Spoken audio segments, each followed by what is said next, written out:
네, 안녕하세요. 나무 아카데미입니다. 이번 시간에는 2023학년도 중학교 2학년 2학기 국어 금성출판사 1단원의 내용을 함께 분석해보고 핵심 정리하고 문제 풀이해 보도록 하겠습니다.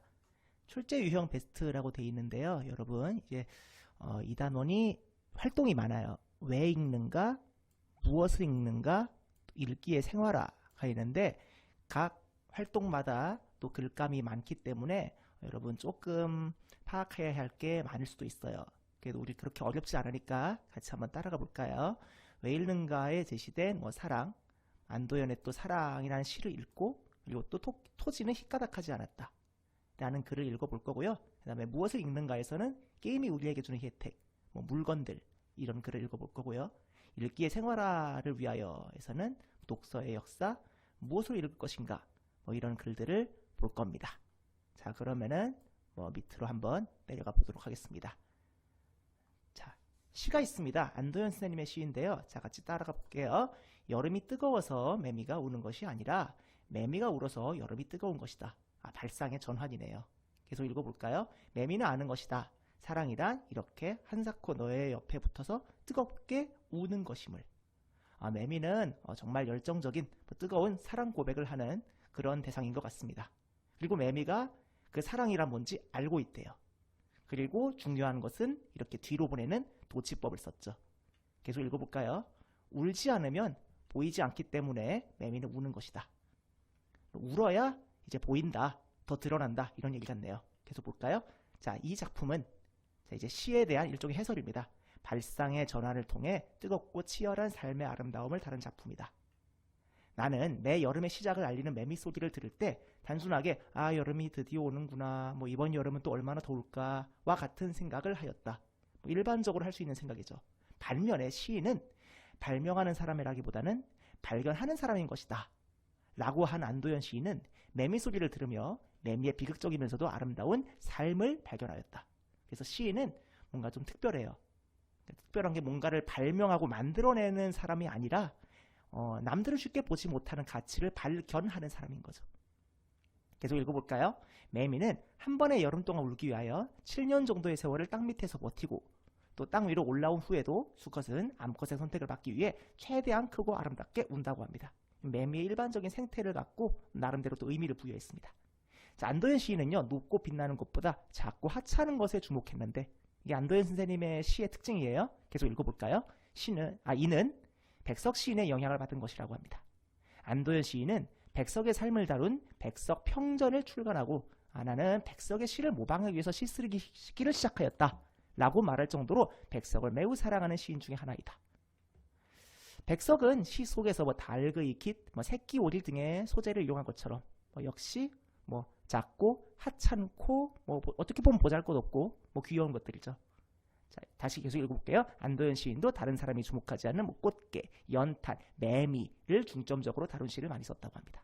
자, 그는 시를 통해 이런 작은 존재들의 생태를 재조명하고 미물들, 미세한 사물들, 나름대로의 치열한 삶을 애정의 시선으로 바라보면서 그 속의 아름다움과 삶의 교훈을 독자들에게 전달하고자 하였다고 합니다.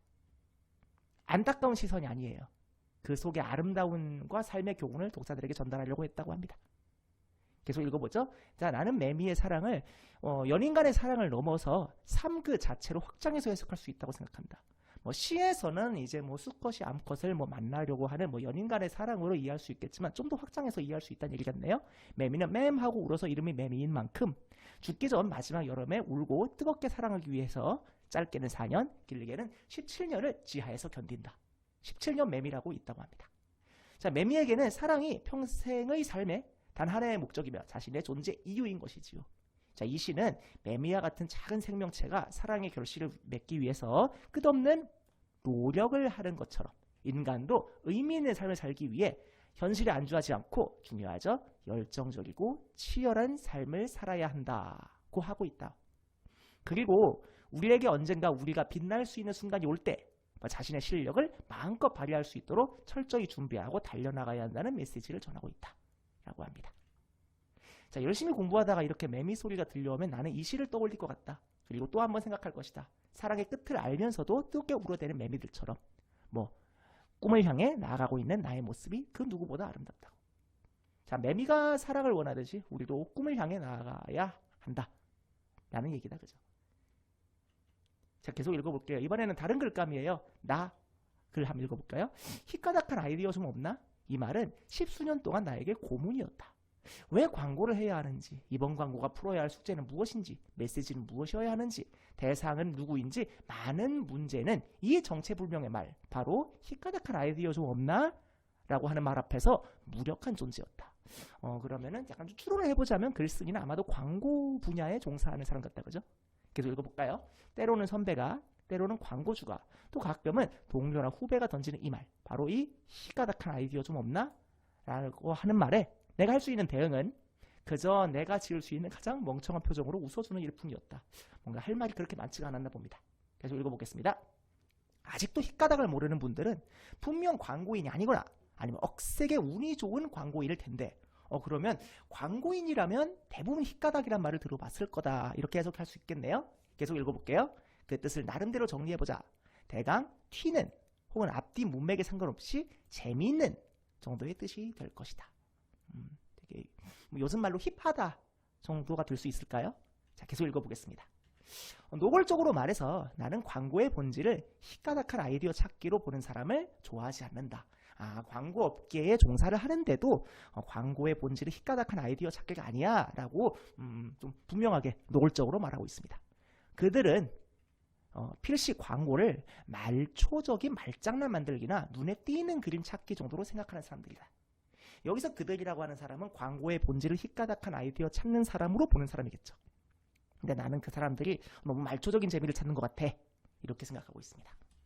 자, 그들에게 광고는 끼 있는 사람들이 모여서 튀는 아이디어를 찾는 과정이다. 만약 그들의 생각이 옳다면 나는 광고를 잘하기 위해 튀는 책을 읽어야 할 것이다. 희까닥한 아이디어의 교본이라고 할 수 있는 텔레비전의 개그 프로그램도 놓치지 말아야 할 것이다. 근데 불행히도 나는 그런 일에 매우 서툴다고 합니다. 지나치게 튀는 책, 아주 말초적인 재미를 추구하는 혹은 아주 톡톡 튀는 아이디어가 넘쳐나는 개그 프로그램 이런 걸 별로 좋아하지 않는 것 같습니다. 따라서 만약 그들의 생각이 옳다면 나는 당장 내가 잘할 수 있는 다른 일을 찾아야 할 것이다. 얼마 전 나는 희까닥과는 은하계 건너편에 있을 만큼 거리가 먼 책을 하나 읽었다. 아주 거리가 멀다는 표현 같습니다. 계속 읽어볼까요? 말이 하나지, 책을 하나라고 했습니다만은 말이 하나지 무려 21권짜리 대하소설 박경리의 토지가 바로 그 책이다.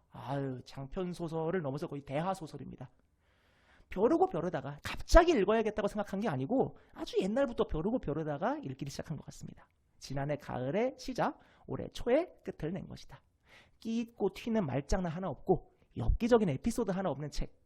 평소 좋은 구절이 나오면 줄치기를 잊지 않은 나 같은 독자 입장에서 그 긴 책을 읽는 동안 줄칠 일이 별로 없었던 어찌 보면 미미한 이야기책. 엄청 화려하고 끼가 있고 튀는 말장난이나 아주 정말 대단한 아이디어를 가진 무슨 문장이나 이런 것은 거의 나와 있지 않는 담담한 이야기책 같아요. 계속 읽어볼까요? 그럼에도 내가 믿어 의심치 않는 것은 책 읽기가 광고라는 일을 하고 있는 나의 기초 체력이 되리라는 사실이다. 오히려 이런 책을 희까닥과는 거리가 먼 책을 읽음으로써 기초 체력이 될 수 있다라고 생각하는데 계속 읽어볼까요? 광고는 시대 읽기다. 지금 우리가 살고 있는 이 시기에 시대 정신이 무엇인지 파악하는 일은 껌 광고에서 기업 광고에 이르기까지 모든 영역의 광고에 필수적이다. 시대 정신을 제대로 읽지 못하는 광고는 공감대가 없고 또 공감대가 없는 광고는 존재 이유가 없다. 또 광고는 또한 사람 읽기다. 시대를 읽어야 되고 사람을 읽어야 된다고 합니다. 그래서 내가 생각하는 두 가지의 광고의 의미 잘 알아둘까요? 계속 읽어볼게요. 갓난아기부터 파파 할머니까지 모든 사람들의 바람, 현실, 희망, 절망, 가능한 한 많이 알아야 한다. 그래야 그들과 진솔한 대화를 할 수 있고 또 진솔한 대화가 있어야 그들의 마음은 열린다. 광고는 궁극적으로 사람들의 마음을 열기 위한 노력의 결과이다. 그래서 우리는 타깃 분석, 여기서 타깃이라고 하면은 당연히 광고의 타깃, 광고의 목표겠죠. 결국 그들은 사람이고요. 타깃 분석에 그렇게 많은 시간과 땀을 투자하는 것이다. 사람이야말로 아는 만큼 보이고 그때 보이는 것이 또 전과 같지 않은 존재다. 아는 만큼 보이고 또 볼 때마다 다르게다는 얘기겠죠. 사회와 시대 그리고 사람들의 심리와 행동을 읽어내기 위한 매우 고단하고도 진지한 작업. 이 광고라는 전혀 희까닥하지 않는 그 일. 그러니까 광고는 단순히 발초적인 재미를 찾는 일이 아니라 사람들의 심리와 행동을 읽어내기 위한 아주 진지한 작업이라고 합니다.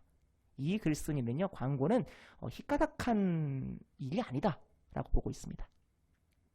그 일을 잘하기 위해 나는 지난 넉 달간 한 첩의 보약을 먹듯 토지를 읽었다.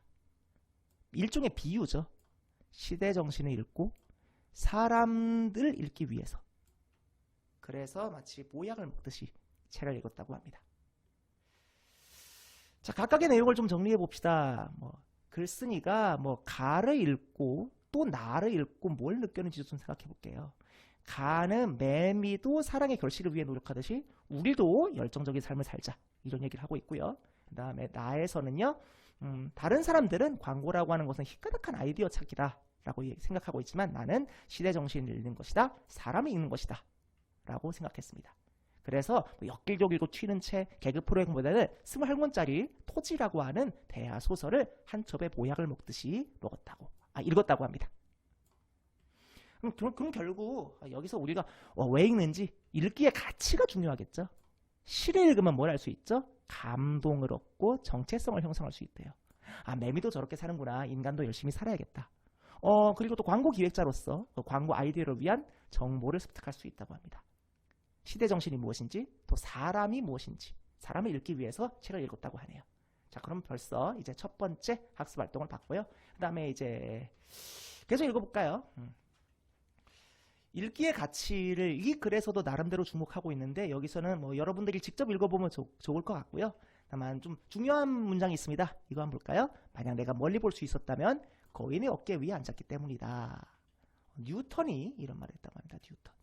뉴턴은요, 어떤 책을 통해서 어떤 깨달음을 얻으면 전에 보이지 않던 것이 보일 수 있다 라고 얘기했다고 합니다. 즉, 책을 읽으면 우리가 뭔가를 깨달을 수 있어요. 그게 정서든 정보든 말이죠. 자, 다음 학습활동으로 넘어가겠습니다. 이번에는 무엇을 읽는가예요? 한번 보겠습니다. 게임에 대한 얘기가 나오네요. 게임의 기원과 목적. 최초의 게임으로 알려진 바둑은 설화에 의하면 고대 중국의 요임금, 순임금이 어리석은 아들 단주와 상규를 깨우치기 위해 만들었다고 합니다. 우리가 알고 있는 체스, 장기, 다 장교들에게 군사 전략과 전술을 효율적으로 가르치기 위해 만들어졌다고 하네요. 즉, 게임의 원래 목적은 뭐였다? 교육이었다고 합니다.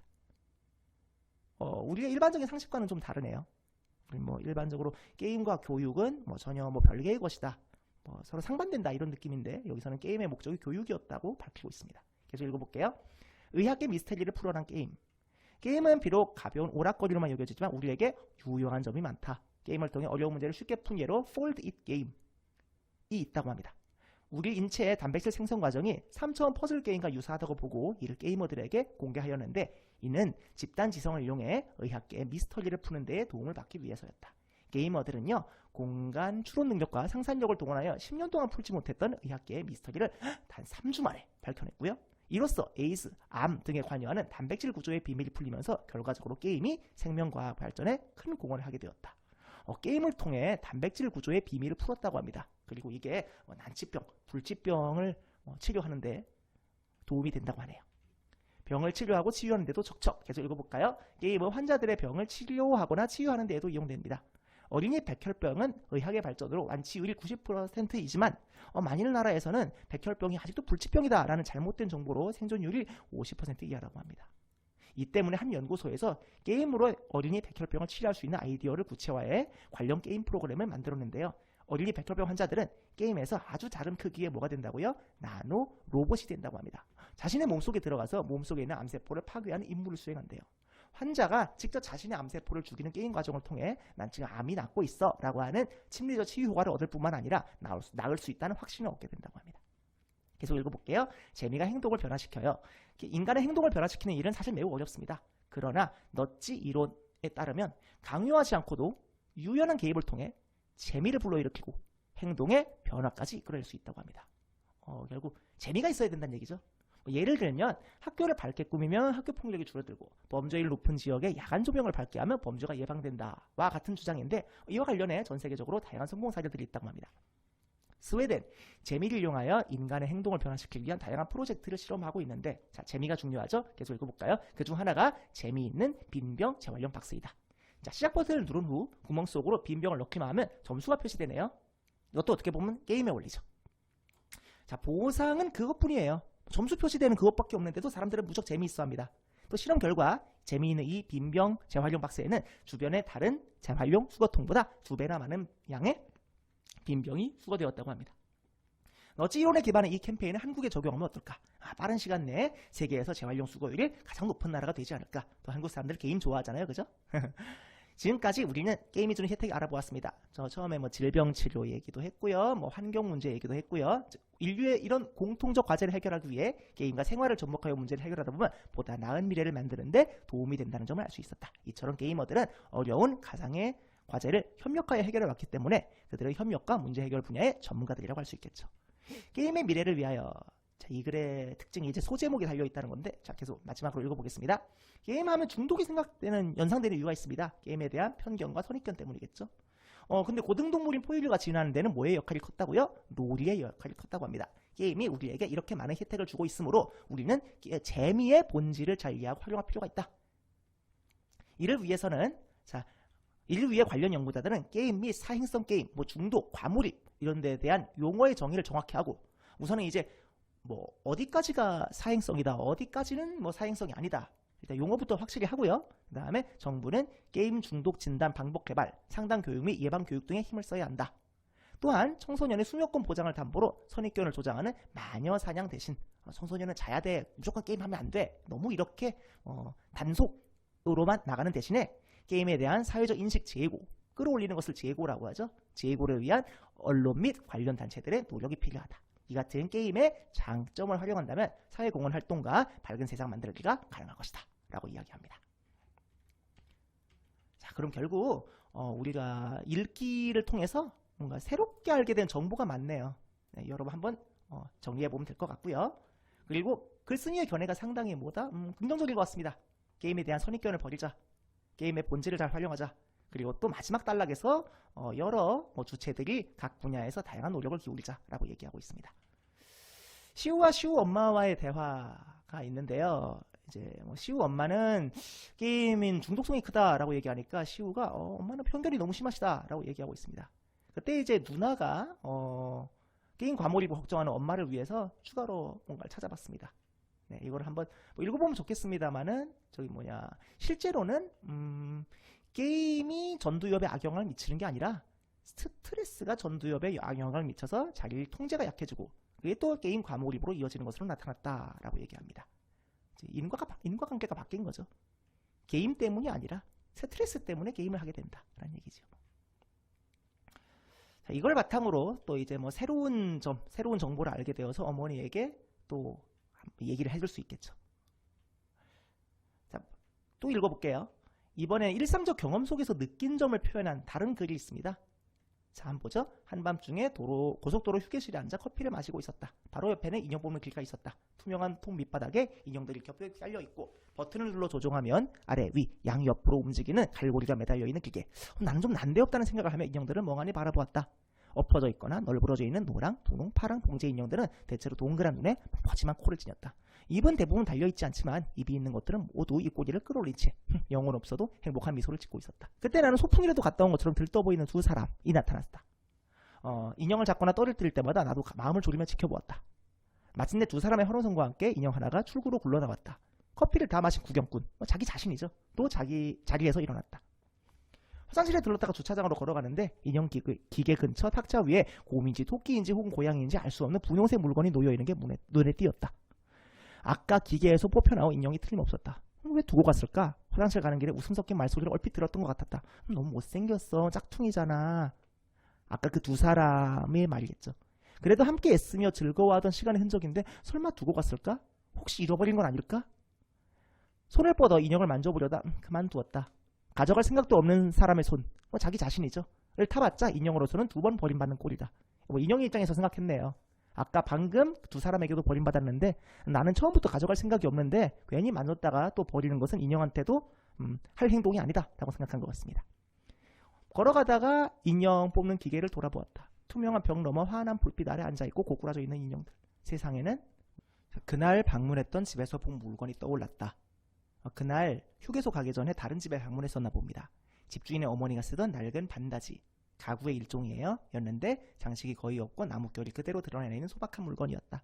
집주인은 자기가 어렸을 때 반다지에 자꾸 낙서를 해서 어머니에게 꾸중을 듣곤 했는데 낙서를 지운 흔적이 여전히 희미하게 남아있어서 추억이 있다는 얘기겠죠. 추억이 있어서 이따가 만져보기도 하고 또 들여다보기도 한다고 합니다. 그 말을 들으면서 잠시 어지러웠다. 나쁜 뜻이 아니에요. 크게 공감했다는 뜻이죠. 먼 옛날 누군가에게 어떤 물건에 남긴 흔적이 또 그 속에 영혼처럼 스며든 이야기가 겹겹이 쌓인 시간의 결이 해일처럼 나에게 밀어닥쳤다. 저 속에는 우리 집에서 가장 소중한 것만 넣어두었지요. 어머니께 소중한 것, 나에게 소중한 것, 그런 것들만 저 속에 들어갈 자격이 있어요. 여기 저 속은 당연히 반다지 속입니다. 왜 아니겠는가? 물건에도 자격이라는 게 있을 것이다. 나는 고개를 끄덕였다.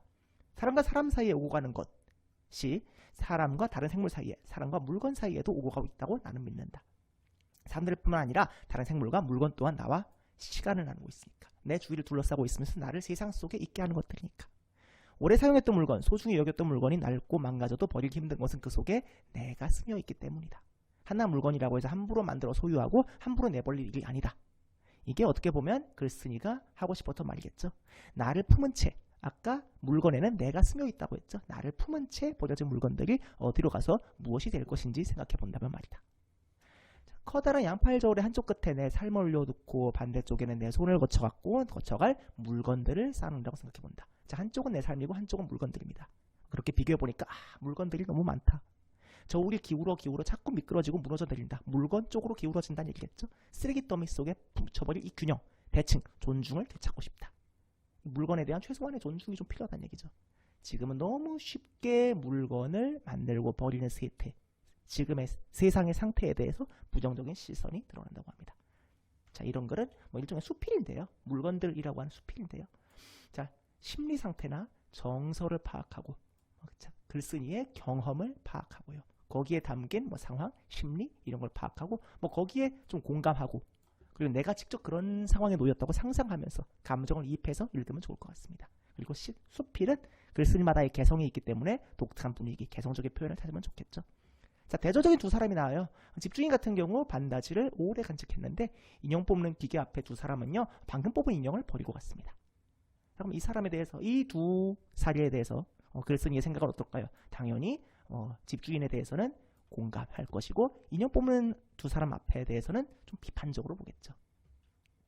그리고 이걸 바탕으로 자신의 삶, 나의 삶을 성찰할 수 있습니다. 여러분들은 자신의 물건을 어떻게 대하는지 한번 생각해 보길 바라고요. 그리고 거기에 공감을 하는지 안 하는지 그 이유도 한번 생각해 봅시다. 그리고 이런 글을 추천해 주고 싶은 친구도 있겠죠. 자, 그럼 방금 우리가 읽었던 게임이 우리에게 주는 혜택과 또 이 글은 느낌이 달라요. 게임이 우리에게 주는 혜택은 정보 전달과 설득을 목적으로 하는 글. 그래서 사실 정보 파악하고 의견이나 주장이 타당한지 판단하며 읽어야 하는데 이 글, 수필은 깨달음을 주고 있기 때문에 조금 정서에 공감하면서 읽는 게 좋겠습니다. 마지막 학습활동입니다. 읽기의 생활을 위하여. 평소에 우리가 읽기를 생활화해야 한다고 하는데요. 한번 볼까요? 되게 예시가 많은데 빠르게 볼게요. 별의 천체도를 읽는 천문학자, 발자국을 읽는 동물학자, 상대방 제스처를 읽는 도박꾼, 그 다음에 메모 기호를 해석하는 무용가, 그 다음에 또 그 의미를, 무용가 동작의 의미를 파악하는 관중, 또 디자인을 해석하는 직공, 또 아이의 얼굴을 보고 눈치채는 부모.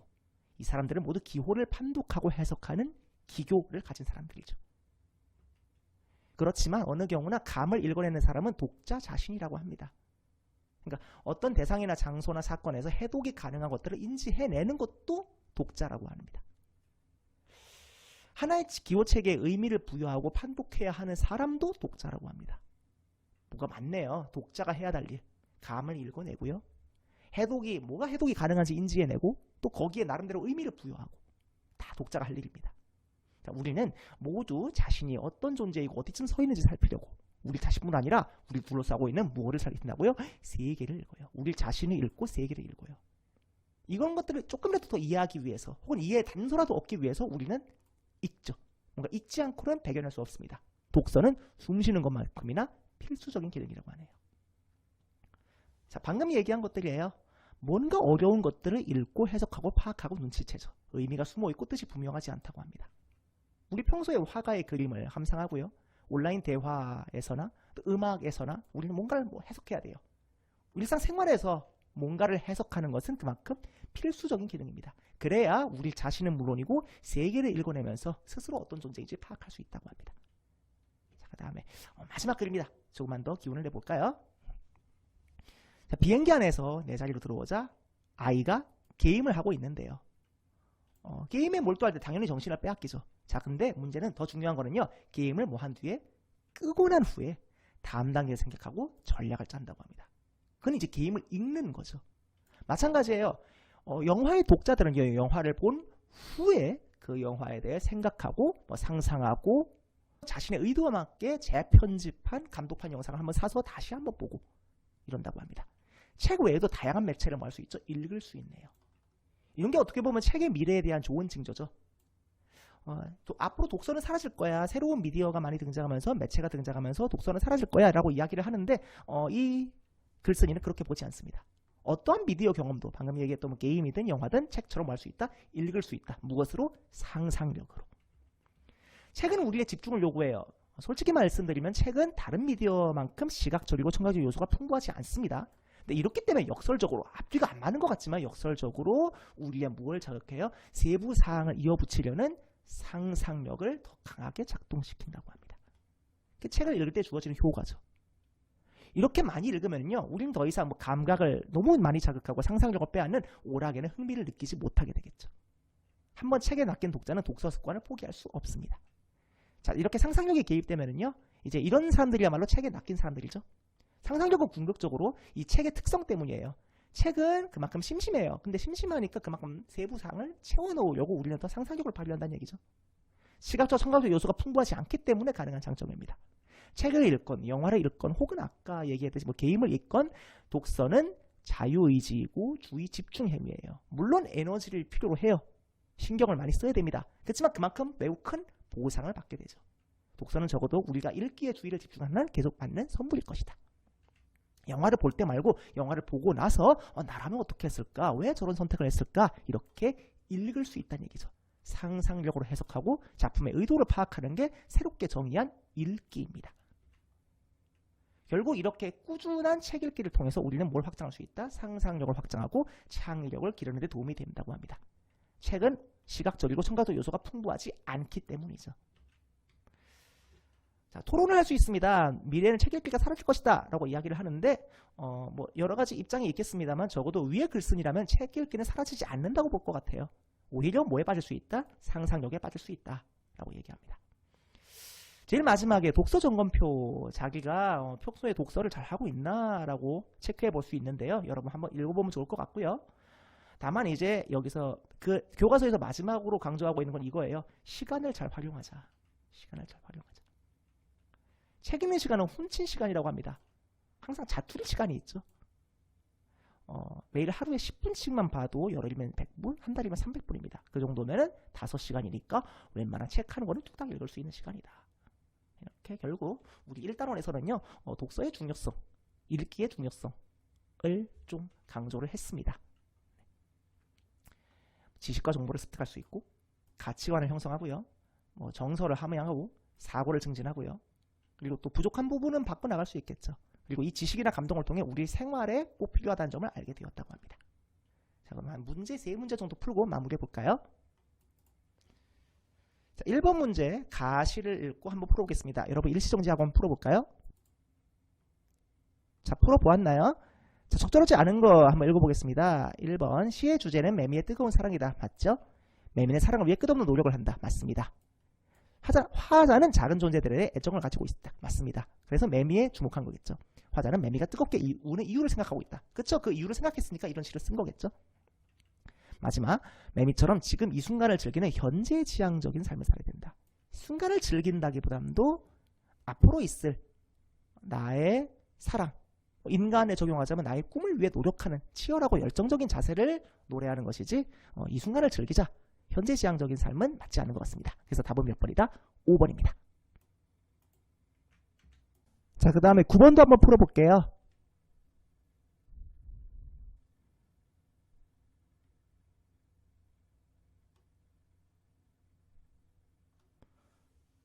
자, 일시정지를 누르고 풀어보았나요?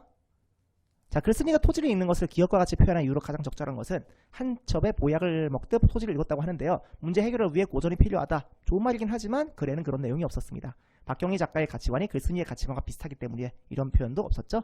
읽는 과정은 어렵지 않지만 읽고 나면 도움이 된다. 어렵지 않다고 한 적은 없습니다. 상당히 긴 소설이죠. 계속 읽어볼까요? 광고를 잘 만들기 위해서 필요한 시대와 사람 읽기를 할 수 있기 때문에. 맞아요. 시대 정신과 사람을 이해하기 위해서 책을 읽는다고 했었죠. 답은 4번입니다. 정서적 감동을 얻고 정체성을 형성할 수 있는 유일한 방법이다. 이렇게까지 얘기한 적은 없습니다. 자, 그 다음에 마지막 문제도 풀어볼까요? 잠시만요. 자, 그 다음에 마지막 글입니다. 다글의 기억과 니은에 들어갈 말로 적절한 것을. 자, 일시정지 한번 풀어볼까요? 자, 다 풀어보셨나요? 자, 인간의 행동을 변화시키는 일은 어렵다. 너치 이론에 따르면 강요하지 않고도 유연한 개입을 통해 재미를 불러일으키고 행동의 변화를 이끌어낼 수 있다. 아까는 변화가 어렵다고 했는데 또 행동의 변화를 이끌어낼 수 있다고 하네요.